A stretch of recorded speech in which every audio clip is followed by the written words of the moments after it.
Take your shoes off.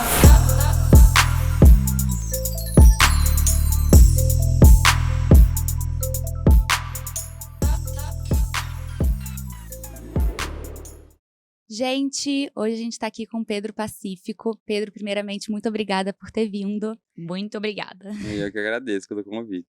Muitas pessoas conhecem o Pedro como Pedro e outras como Bookster. E o Pedro ele já participou de alguns podcasts. E a verdade é que as pessoas apresentam ele baseado nas suas profissões, que são muitas.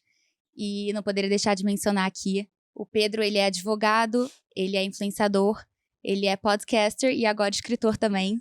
Eu tô até aqui com o livro dele nas minhas mãos, 30 segundos sem pensar no medo. É muito bom, leiam, eu li, eu amei.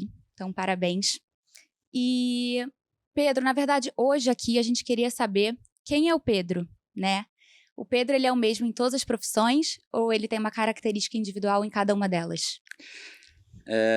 Gostei da pergunta, porque eu acho que antes de eu ter mais profissões, eu era advogado, né? Foi minha primeira profissão, assim. E eu senti até uma certa dificuldade, um certo preconceito das pessoas, né? Quando, não preconceito, mas a pessoa olha meio... Quando descobriram que eu tava começando a mexer em rede social e tudo, né? Que tá querendo virar blogueiro agora, sabe? Aquela crítica. Porque as pessoas tinham dificuldade um pouco de aceitar que você pode ser mais de uma coisa, né? Que você não precisa ser só uma profissão, aquela ideia que talvez nossos pais têm, a geração dos nossos pais de seguir carreira. Então, eu vou começar fazendo uma profissão, vou seguir carreira até o final da minha vida, vai ser uma carreira linda e tudo. As novas gerações, na qual a gente se inclui, não estão mais querendo e sendo satisfeitas só com uma profissão. Então, por isso eu acho que quando eu comecei a perceber e entender que realmente eu poderia ser mais de uma coisa, isso foi muito bom para mim, né? Então, quando eu penso que também o Pedro não precisava ser o mesmo Pedro, né, em todos os momentos, porque a gente é vários, né? Às vezes, quando a gente tá em família, a gente pode ser de um jeito, quando a gente tá no trabalho, a gente tem que ser de outro jeito. Não é que eu vou ser outra pessoa, mas o Pedro, né, as várias facetas que eu tenho... Exato, eu tenho que... eu posso relaxar mais, eu tenho que ficar mais atento. Nas redes sociais tem um lado mais de produzir um conteúdo mais interessante, então pensar o que as pessoas iam gostar. O que eu tento sempre é ser autêntico, né? Nunca... passar uma imagem de alguém que eu não sou. Então, todos esses Pedros sou eu. Mas são momentos diferentes que, às vezes, pedem um Pedro um pouquinho diferente, sabe? E eu tenho muito medo de passar nas redes sociais uma impressão de uma vida perfeita, de uma vida, sabe? Que o Pedro não tem defeitos. Não é isso, sabe? Então, eu também tomo esse cuidado porque hoje em dia a gente vê essa tendência das pessoas às vezes, criarem personagens que se distanciam muito de quem elas realmente são nas redes. E são muitas coisas, né, que você faz hoje em dia. Como que você acha que você consegue coordenar tudo, ter um relacionamento e continuar tendo uma vida social ativa, assim? Esse é um grande desafio. E também eu gosto de falar isso de vez em quando lá no Bookster, porque eu não gosto também de romantizar a ideia dessa vida corrida, né? Eu acho que muita gente romantiza hoje em dia, tem aquelas pessoas, tem que acordar às 5 da manhã, trabalhem quando todo mundo está dormindo, enquanto os outros estão dormindo. Não acho isso uma coisa saudável, né? E acho que tá cada vez mais evidente isso, as pessoas estão ficando tomadas por uma rotina corrida, tanto é que burnout a gente ouve falar cada vez mais sobre esse termo. E se eu tenho essa vida corrida hoje em dia, não é porque eu sou um super-homem que consigo fazer as coisas brilhantes, não. É também às custas de muitas outras coisas que eu gostaria de fazer. Então, a minha saúde mental fica prejudicada, a ansiedade, né? Eu tenho cobranças de vários lados, então, tenho cobrança minha família porque eu não consigo ver tantos meus sobrinhos, tenho cobrança dos amigos porque eu não tô conseguindo ver todos, tenho cobrança, aí eu me cobro porque eu não consigo ir na academia todo dia.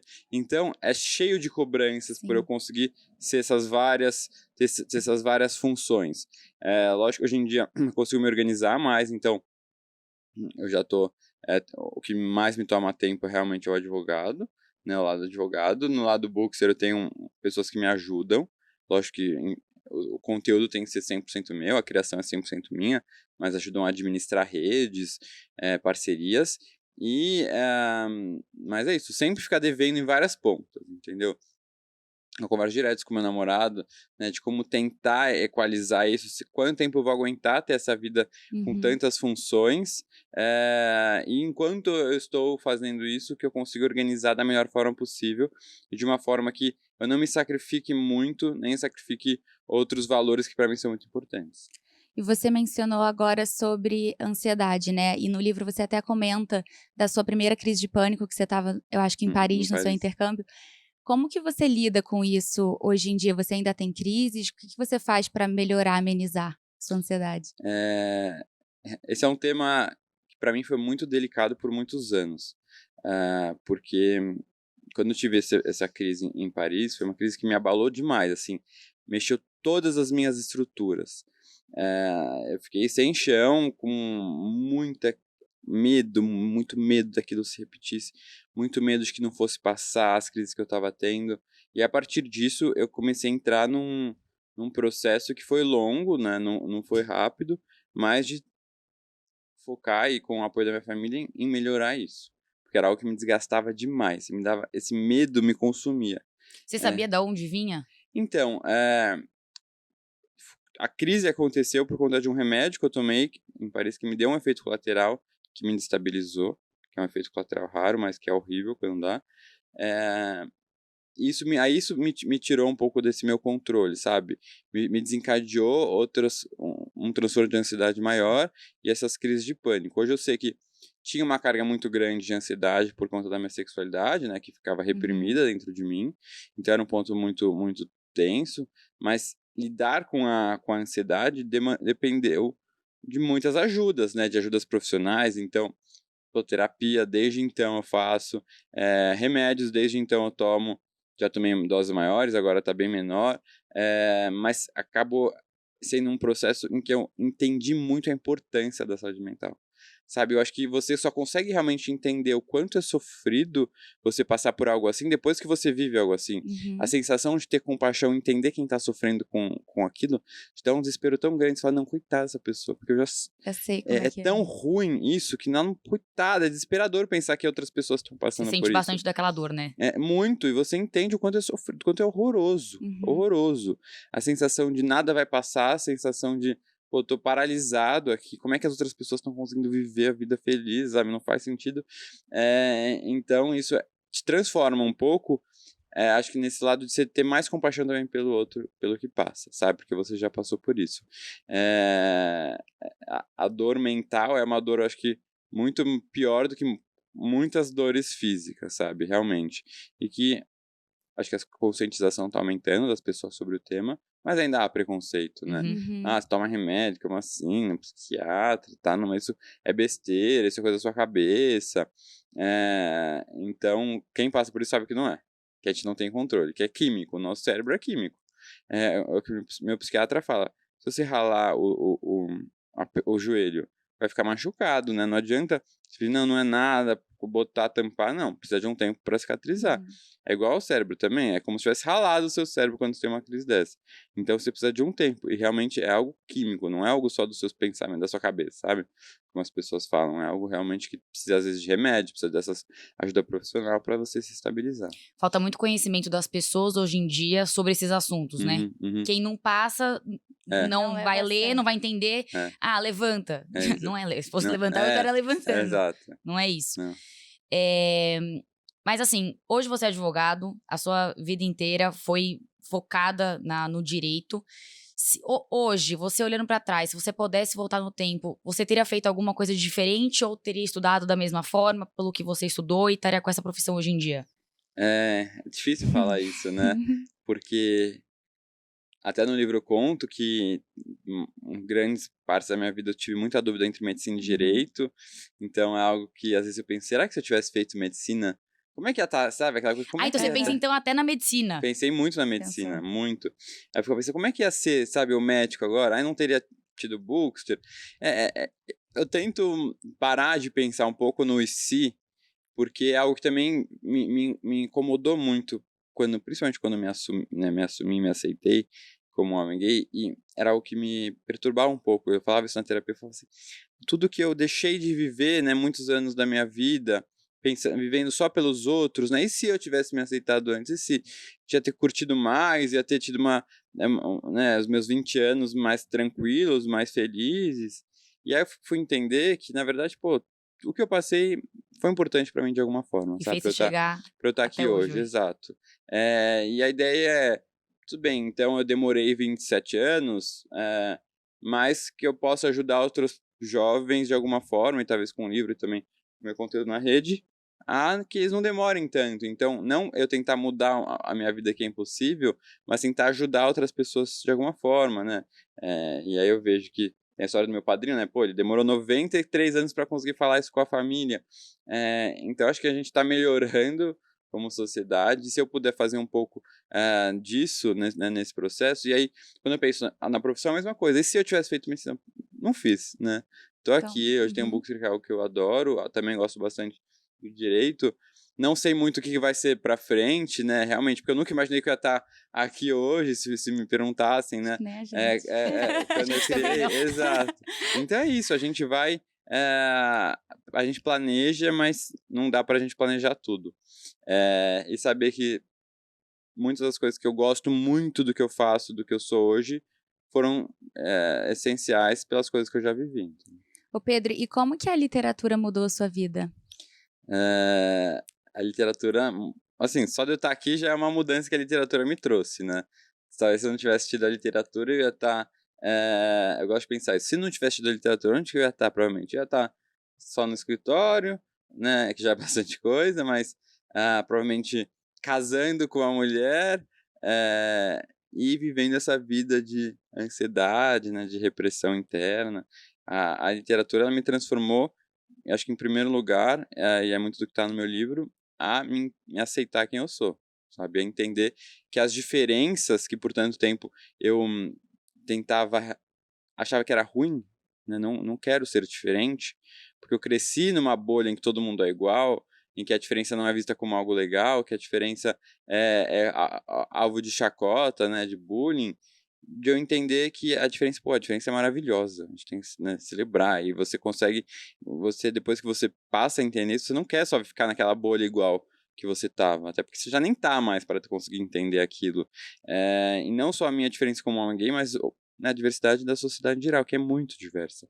E isso da bolha, as pessoas ficam tentando se moldar pra se encaixar e pertencer, né? Totalmente. Isso é É horroroso. horroroso, e eu vivi a maior parte da minha vida tentando esse processo exaustivo, quando você tenta pertencer a um padrão que você não é. Uma coisa é se você talvez aí fica muito mais fácil, pra você é mais natural isso. Mas se você não é uma luta diária, reprimindo quem você realmente é e tentando sempre prestar atenção, ficar ligado o que os outros estão pensando, será que realmente né, vão desconfiar de alguma coisa? Isso é muito cansativo. Então a literatura me ajudou muito nisso. E também não só nesse processo de diversidade, de me conhecer, mas também de conhecer os outros. E as outras diferenças, muitas das quais eu nem conhecia, ou talvez tinha algum certo, não chamaria nem de preconceito, mas uma falta de conhecimento mesmo, né, que gera a pensamentos errados. E então eu acho que essa é a principal. E não me transformou, mas me transforma ainda, né? Eu estou em constante transformação com os livros. Você tem medo do que o caminho do livro, qual vai ser o caminho do livro daqui pra frente? Porque isso vem mudando muito. O que você acha que... Eu acho que, né, quando a gente pensa, você diz das pessoas lerem menos? Não, eu acho que as novas gerações sim têm uma dificuldade por conta da concorrência com as telas, né, que realmente são uma concorrência muito, muito desleal de você conseguir competir, porque as telas, elas têm uma capacidade de atrair, fisgar e prender a atenção de uma criança, de um adolescente, até nossa, né, é muito maior. Mas eu vejo também que a gente está chegando num nível tão que passamos dos limites de como a gente lida com as telas, do vício, do quanto a gente ficar preso, né? Isso afeta a nossa saúde mental de uma forma impressionante. E acho que as pessoas estão parando um pouco para refletir, pô, vamos dar uns passos para trás? E o que envolve dar uns passos para trás? É pensar em outros hábitos saudáveis do nosso dia a dia que façam com que a gente saia um pouquinho disso. Porque realmente isso mudou a nossa sociedade, as telas, não tenho dúvidas disso. E isso ficou claro também durante a própria pandemia, né? Quando as pessoas pararam, se viram em casa e falaram, e agora, o que eu vou fazer? Uhum. E começaram a buscar essas alternativas de yoga, meditação, leitura foi uma delas. Tanto é que o Bookster cresceu bastante durante a pandemia, justamente isso, as pessoas precisavam procurar algo que as fizesse bem numa situação que elas não estavam bem.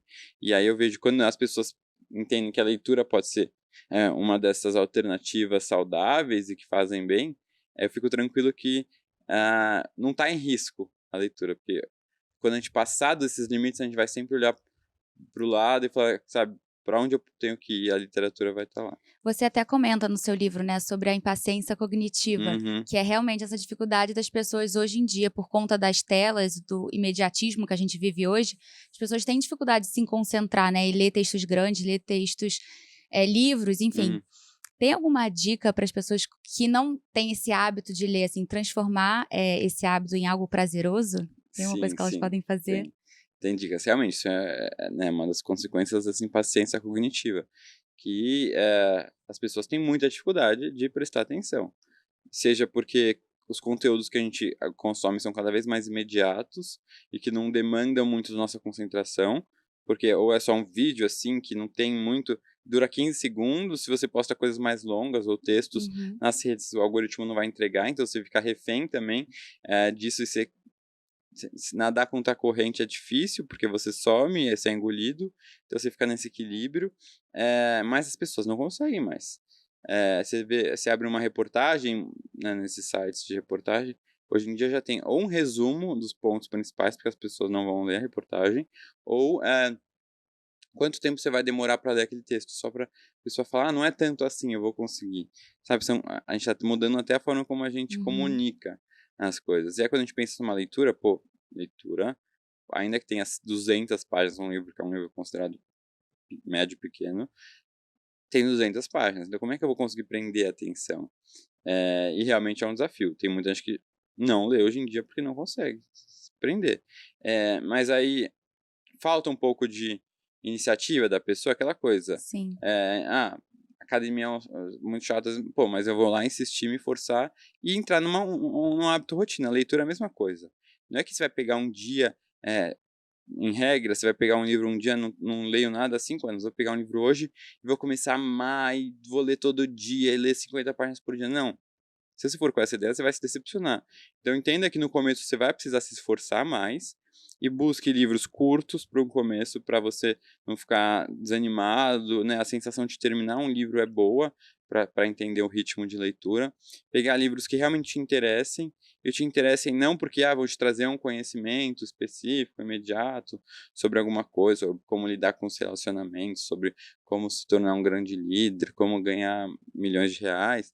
Não, algo que no começo que te interesse mesmo, assim. Um livro de bruxa, um livro de dinossauro, um livro de amor, Ser mais gostoso romance. do que aquele compromisso Exato, marcado, não é né? compromisso, é zero compromisso. Sim. Tá? Você pode esquecer tudo que você leu, mas você entender que é gostoso enquanto você está lendo. O importante é você pensar não na consequência da leitura, o que você vai ganhar, no curtir aquele momento, sabe? Então eu acho que isso é muito importante e as pessoas, mercado financeiro, assim, 90% das pessoas só leem empreendedorismo, biografias de líderes, e é isso. E aí você fala assim, lê uma coisa diferente, uma ficção. Não, isso é perda de tempo. A pessoa não consegue entender que, primeiro, o que é perder tempo? Se divertir, ter prazer é perder Nossa, é tempo. tão gostoso. Em segundo lugar, você vai aprender muito com a literatura. Ainda que não seja um aprendizado imediato, né, que você vai sair sabendo, sei lá, alguma coisa para você colocar em prática naquele momento, mas é um aprendizado de bagagem, de acumular bagagem, que você vai ver que vai te transformar ao longo do tempo, sabe? Isso eu tenho certeza absoluta, porque eu fui transformado e recebo relatos diários de pessoas que vêm sendo transformadas pelos livros. Uma coisa que me ajuda muito é colocar, tipo, pequenas metas. Igual ir pra academia, né? Correr. Hoje eu vou correr 2 quilômetros. Aí você vai correr 2 quilômetros. Se você passar, tá no lucro. Exato. Eu faço isso muito com livro. Tipo assim, hoje eu vou ler 10 páginas. Isso, e pequenas aí, metas, né? Exato. Porque se você coloca 50 páginas, aí você não vai exato. conseguir, você vai se decepcionar e ficar desesperado. Então, pequenas metas ajudam. Colocar, o que eu faço hoje em dia antes de dormir? Eu deixo o celular até por 2 motivos, né, eu faço isso, mas eu deixo o celular no banheiro carregando, já Uhum. dou tchau pra ele pra eu deitar na cama e ler. Sim. Eu já Senão, tentei fazer isso, eu não consigo dar tchau pra ele. tem que dar. Juro. Mas é Ele difícil é muito mesmo. sedutor, Ele é né? muito sedutor, tem que dar tchau, porque se você deita com o celular na mão, você vai perder 1 hora lá. Vai, Nossa. vai. Então não pode nem deitar com o celular na mão. E me ajuda também pra acordar, que eu tenho muita dificuldade de Você acordar tem que cedo. dar oi pra ele, né? Tem que Então eu tenho caminhar. que ir lá, tem que caminhar. Aham, isso é bom. A gente fala muito aqui no nosso podcast, né, sobre medo e coragem. E o mundo do direito, ele é um mundo mais conservador. Primeiro, assim, o que significa coragem pra você e como que é trazer ser influencer dentro do mundo do direito? Esse tema coragem, medo, eu acho que eu falo muito, né? Inclusive o próprio título do meu livro, né? 30 segundos sem pensar no medo. Quem lê entende um pouco do título mais, mas só de pensar, né? O que seria coragem? Coragem seria você realmente deixar se libertar dos medos, né? Deixar de ficar paralisado por conta do medo. Para mim foi muito isso. E aí quando a gente pensa num ambiente como o do direito, que é bem conservador, né? Era um dos meus medos em relação não só a trabalhar como redes sociais, mas ser gay, né? De ser Uhum. um homem gay. Mas no fim eu fui entender que por conta de muitos privilégios que eu tenho, de uma família que super me apoia estruturada, de já estar quando eu me assumi gay, de já estar numa posição no escritório, né, boa, de reconhecimento, essas coisas me ajudaram muito para eu entender que os meus medos eram muito maiores do que realmente o que aconteceu, Sim, sabe? Mas isso normalmente é também assim. por conta dos meus privilégios. Eu sei que tem muita gente que, infelizmente, não tem e acaba sofrendo muito por conta da sua sexualidade ou ou por pertencer a algum outro grupo minorizado. Mas para mim isso foi ficou muito claro para mim o quanto esses meus fantasmas que eu alimentava eram gigantes perto da realidade, sabe? E aí, no trabalho de influenciador, no começo, quando eu criei o Books, era anônimo, né? Então ninguém sabia, porque eu tinha essa vergonha. Primeiro que eu não queria, acho que, me expor, até por conta da sexualidade, aí sabendo que a sexualidade é uma coisa que estava em todos os pontos da minha vida, mas também o que vão me achar, né, no escritório? Alguém advogado criando um Instagram para falar, ainda que era se fosse de Eu acho que eu livros. lembro disso, né? Era fechada e alguém viu, né? Exato, exatamente. Um amigo meu descobriu e tava todo mundo bloqueado, não tinha contado pra ninguém, já tinha uns 10 mil seguidores, não tinha contado pra ninguém. E aí as pessoas adoraram e tal, mas também, porque já tinha uns 10 mil seguidores. Eu acho que Aham. se eu falasse do zero, tava com 100 seguidores. Tô pensando em criar. Não acho que eu ia ter nada, só zoar, fazer umas piadas, mas era muito desses meus medos, né? Então acho que na nossa vida é isso. Muitos dos nossos medos, eles são maiores e são alimentados pela nossa ansiedade, pela nossa necessidade de aprovação do outro. Mas depois quando a gente entende que, pelo menos isso foi uma virada de chave para mim, entender que eu vivi muitos anos da minha vida pensando e fazendo as coisas com medo do que o outro ia pensar de mim. Então, eu falei, não, chega, não vou mais viver a vida Uhum. pela opinião dos outros, sabe? Isso foi muito libertador. Se o outro não gostar, foda-se, sabe? Sim. Foda-se, O problema é seu. foda-se. O problema é seu. E isso me libertou de várias... Lógico, isso aí nem me pega, eu não me libertei 100%, mas me libertei muito disso. Isso é maravilhoso até, né, pra ter coragem de fazer as coisas que você quer e de enfrentar esses medos. Ô Pedro, e quanto tempo demorou pra você realizar que você era gay e quando você de fato assumiu pra todo Uhum. mundo? É muito difícil, né, esse negócio, tipo, quando que eu tive a consciência plena de que eu era gay, isso é muito difícil. Não dá, uma coisa que no meu livro, né, quando eu começo a olhar pra trás, você vê que desde sempre você sabia que você era diferente, mas que você não... Quando você começa a perceber que você é diferente, e você vive numa bolha que ser diferente não é bom, você passa a reprimir isso. Então você reprime tanto que você nem sabe mais o quanto você tem a consciência, o quanto você não tem, o quanto você está se enganando, né? O quanto você não quer pensar, né? Não pensava, porque eu não queria pensar naqueles temas. Então é muito difícil. Mas eu realmente comecei, acho que me aceitei como um homem gay. Acho que a partir do momento em que eu tive experiências, né, com homens e me aceitei, falei, não, é isso. Foi muito rápido. Depois de 2 meses que eu terminei um namoro antigo com uma menina, aí depois de depois de uns 2 meses, eu conheci uma pessoa, tinha saído com os 2 caras, mas conheci uma pessoa, e já que foi meu primeiro namorado, então foi muito rápido, e eu me apaixonei loucamente. E aí, E essa até aí, nesse momento, ninguém sabia ninguém de nada. sabia, não. E aí, essa paixão, né, que me deu força pra entender, não, é isso que eu quero viver, chega, sabe? Então foi muito rápido. E aí, depois que eu falei, não, é isso que eu quero viver, chega, e aí eu comecei a contar pras pessoas, mas já tinha em mim, que foi a maior dificuldade de me aceitar, isso já era tranquilo, né, já é isso que eu quero, então, o que os outros forem pensar, ok, porque isso, eu tinha os privilégios de não depender financeiramente de ninguém, se me jogassem fora de casa, que eu também sabia que não ia acontecer conhecendo a minha família, mas para alguém que talvez tenha essa consciência muito mais novo, numa situação de vulnerabilidade muito maior, a pessoa não pode ligar esse foda-se. Uhum. Tem que engolir muita coisa, sabe? Quais foram as principais mudanças, assim, no seu meio social a partir do momento em que você assume? Ah, acho que não teve muito, assim, porque em nenhum momento, e eu deixei isso bem claro sempre com meus amigos e minha família, não ia mudar em nada a minha vida, no que dependesse de mim. Então, eu não queria que transformasse aquilo num tabu. Eu tinha pavor de que aquilo se tornasse um tabu. Acho que por ter também crescido numa família que tinha o meu padrinho, que é meu tio-avô, que era um tabu pra família, eu falei, não, eu não vou deixar isso nunca acontecer comigo. Então é isso.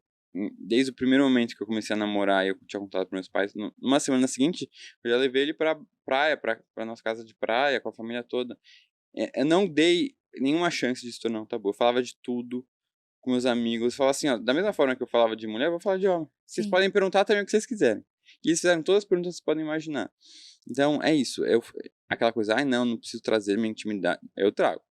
No trabalho eu falo do meu namorado, levo no evento e tal, 100%. Então não mudou. O que mudou, eu comecei fiz grandes amigos gays que eu não tinha, porque eu acho que era até uma forma de me proteger, né? Se eu não estiver perto de gays, não vão me associar a Sim. gays. Então hoje em dia eu tenho isso, né? E circulo muito mais livremente. Eu acho que conhecer pessoas diferentes. Os livros me permitiram muito isso, não só ligados à sexualidade, mas por conhecer pessoas de fora da bolha, sabe?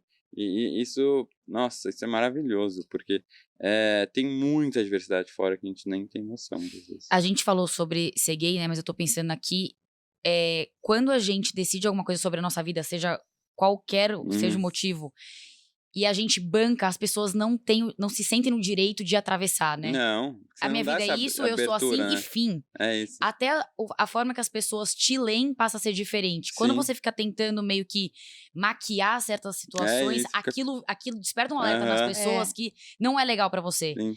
Muito, total, assim, quando saio, eu não ser gay pra mim era uma coisa muito maior quando eu não era assumido.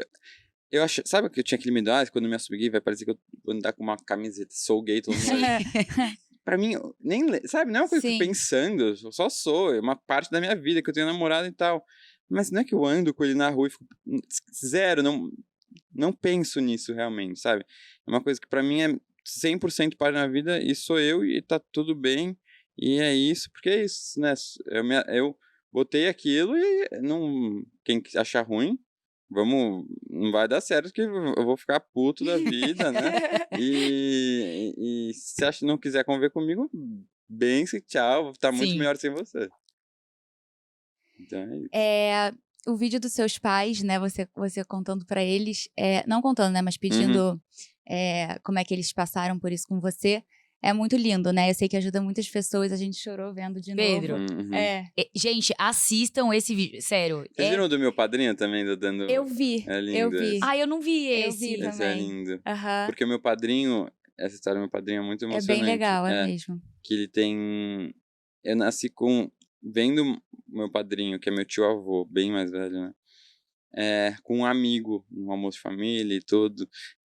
Nunca...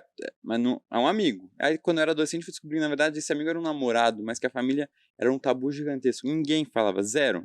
Todo mundo sabia, mas fingia que não, e aí era um amigo. Mas não se falava. Sim. Não se falava. Até que, depois de muitos anos, esse amigo morreu, né? O companheiro dele. Uhum. E foi muito triste porque ele não pôde se despedir daquela pessoa como um amor da vida dele. Tipo, no velório, no enterro, ele tava com um amigo. Então aquilo me pegou muito. Eu era adolescente ainda, mas aquilo me marcou muito. E eu vi assim, falava, mas meus pais, meus tios, meus avós, meus avós tratando ninguém mesmo naquele momento se permitiu vencer aquela barreira pra, sabe, e falar com ele, porra, deixa esse preconceito de lá. Então aquilo me marcou muito. E aí, depois quando eu me assumi e tal, e aí eu fiz um TEDx em que eu falo sobre como os livros me ajudaram nesse processo, ele assistiu isso, nem sei como, e mandou uma mensagem maravilhosa, falando que eu tava, aquele vídeo era o meu coração falando com ele, Sim. e que ele tá me vendo viver o que ele nunca pôde viver a Ai, vida que inteira lindo, dele, isso com muito 93 anos. E aí, desde então, aos poucos, né, eu fui almoçar com ele, a gente conversando, eu e ele conversando muito, ele se abrindo comigo, o quanto ele nunca pôde viver muitas coisas da vida dele, e quanto ele ainda tinha muito de preconceito dentro dele. E aí eu escrevo um pouco da história dele no meu livro e dedico o meu livro a ele, né? A dedicatória do meu livro Ai, arrepiei. a dedicatória do meu livro é ao meu padrinho e aos silenciados. Que o meu padrinho, assim como eu, fomos silenciados, cada um no seu tempo, ele muito mais. E aí tem um vídeo que eu gravei quando eu dou o meu livro pra ele, de surpresa, e mostro que é a dedicatória é pra ele, entendeu? Esse vídeo viralizou super recentemente e tal. E agora, assim, eu consegui quebrar uma barreira na família. As pessoas falam agora, entendeu? Sim. Porque ele está falando, ele tá muito feliz, você não tem noção. Ai, que A filha dele me ligar no meio da semana assim, filho, eu recebi uma ligação de uma amiga que mora no Canadá, ela leu o seu livro. Eu não posso nem, não sei nem como te agradecer por você é um presente de Deus na minha vida. Eu nunca imaginei que com 94 anos agora ele tá, né, poderia viver uma felicidade dessa. Você mudou a vida dele com 94 anos. Mudei. E a família inteira leu o livro, então tá todo mundo assim, as pessoas mandam mensagem, Pedro, obrigado pelo que você fez pela família, não sei o quê. E realmente, sabe, porque não eu escancarei o que a família fingia que ou não queria falar, sabe? E não dá pra voltar atrás depois de fazer algo assim. Então, inclusive quando ele chegou no lançamento do meu livro, já tava muito cheio, né? O lançamento do meu livro em São Paulo ficou muito cheio. Tinha filas, tipo, de horas. E aí tava muito cheio. E as pessoas, eu já tinha postado aquele vídeo dando surpresa, então as pessoas sabiam quem ele era. Todo mundo começou a aplaudir. Ai, para. Juro por Tem, Deus. tem vídeo Eu não disso? lembro se tem vídeo, acho que não. Começou a aplaudir ele. Não, isso não é só a felicidade dele. Ele tá no momento da vida dele. Entendeu? Com 94 anos. Mas ao mesmo tempo é muito triste porque ele não pode viver muitas Pedro, coisas. eu falei isso, é lindo, mas é muito triste, Muito né? triste. Porra, Porque isso, ele não pode ver muitas coisas. Por exemplo, ele tive meu lançamento no Rio, ele queria muito ir, mas eu tive que ficar meio, tipo, falando, vamos ver, mas eu sabia que não ia dar pra ele ir. sim. Porque é a qualidade dele, entende? Então, é muito bom, porque muita gente morreu sem poder ver isso. Inclusive, teve esses dias um lançamento lá em Brasília, uma menina chegou, tava super emocionada na fila, nervosa. E aí, quando ela veio falar comigo, começou a chorar e falou, li seu livro e tal, não consigo me perdoar porque meu pai morreu há pouco tempo, e depois que ele morreu, a gente descobriu que ele era gay. Caramba. E ele nunca pôde viver o que ele era. Então, ela fica pensando quanto ele sofreu, e eu tava aqui, pai, você podia ter falado comigo, a gente ia te aceitar, né, não ia ter nenhum problema. Então, essa culpa, sabe, dessas barreiras que se criam e as pessoas não podem ser quem elas são para os outros, e tem essas descobertas, é uma história que se repete muitas vezes. Então, essa dificuldade, né, você vê que é um puro preconceito. A sociedade rouba partes da vida das pessoas pelo preconceito, né? E muita gente te manda mensagem que não tem esse privilégio de aceitação da família, assim, que nem você tem. Muito. E que também não consegue se aceitar. Eu lembro de duas frases, assim, do seu pai. Uma delas é, eu tinha que entender que o meu sonho não era o sonho dele. E eu acho, a pessoa que trabalha comigo, ele é gay, né? Na hora eu falei, assiste esse vídeo. Ele teve situação muito complicada, né, com os pais em relação a isso. Porque não tem nada mais... O meu sonho não é o teu. Tipo assim, na hora que você entende isso, legal, eu gostaria muito que você vivesse isso, mas o que você quer viver é isso. E eu não tenho o direito de atribuir o meu sonho a você. E a outra coisa que eu lembro muito que ele falou é, a partir do momento em que eu entendi que o Pedro continuava sendo o Pedro, dane-se quem gosta ou quem não gosta. As pessoas, parece que quando trazem uma vertente do seu ser que não é o que você espera, acho que a pessoa vai se transformar. Uhum. E não é. Imagina. Então, assim, é muita inteligência e carinho dos seus pais conseguirem ver você, só você e pronto. Tipo, não tem outro... Sim, e é isso. E também, assim, eles têm o privilégio deles, mas meu pai também teve uma... Tipo, ele chorou no primeiro dia meio... Dá uma mexida, não é que tipo, Mas não tem beleza. como, né? Entendeu? Então, mas aí depois falou, por que eu fiz isso, sabe, assim? Porque a gente tá acostumado e condicionado, é o que você falou, a ver o diferente. Sim. Assusta, que vou perder meu filho, o que vai acontecer, sabe? Então, a gente também aprende muito nesses processos, sabe? E a ideia é levar esse aprendizado para os outros. Eu recebo, nossa, muitas mensagens diariamente de pessoas que estão... Desde pessoas que falam, eu li seu livro e logo depois fui contar para meus pais, de pessoas que falam, eu sou um desses silenciados, ainda não consegui me aceitar, tô casado com filhos aqui, não sei o que fazer, de pessoas que não ligados à sexualidade, mas se identificaram em momentos do livro por essa dificuldade de se adequar a um padrão de qual não pertence, seja qual for, entendeu? Então, pais de crianças autistas, pessoas que, de alguma forma, eram diferentes, sabe? E tinham gostos diferentes, e tinham comportamentos diferentes, fisicamente também, né? É muito emocionante esse tipo de retorno, muito. Você fala no livro uma frase que é a seguinte: eu não queria expor minhas vulnerabilidades e não acreditava que outros poderiam me ajudar. Como que esse pensamento mudou hoje em dia? É entender que, na verdade, muito desse meu medo era meu, né? Era a dificuldade de me aceitar. Depois que você consegue se aceitar, você percebe que aquilo um pouco que a gente estava falando dos medos, como eles são maiores. Você percebe que as pessoas estão lá muitas vezes para você, né? Muitas pessoas próximas que leram o livro falaram, pô, que merda, que eu tava lá do lado, eu não sabia que você tava passando por isso. Se eu soubesse, eu podia estar lá para te ajudar, entendeu? Então eu tinha esse medo de me expor, eu tinha pavor de exposição, eu não queria estar no centro das atenções, porque acho que no fundo era a sensação que eu tinha de eu estou escondendo alguma coisa, então quanto mais eu me expor, mais a chance de ser descoberto. Então eu tinha pavor da exposição. E por consequência eu não queria que as outras pessoas... Se alguém chegasse pra mim também, tem isso, né? Se alguém chegasse pra mim e falasse assim, Pedro, eu acho que você é gay, vamos conversar, eu tô aqui pra te ajudar. Eu não ia. Sim. Não ia. Eu ia falar, não, pelo amor de Deus. É no seu momento, né? Você fala porque isso. eu não tinha me aceitado, você entendeu? Então não é que eu uma coisa, talvez se eu tivesse sido pego fazendo alguma coisa, aí eu não ia ter o que falar. Mas, né, então, era uma coisa primeiro comigo, e aí depois entender e aceitar qualquer ajuda dos outros. E qual é o seu maior medo hoje?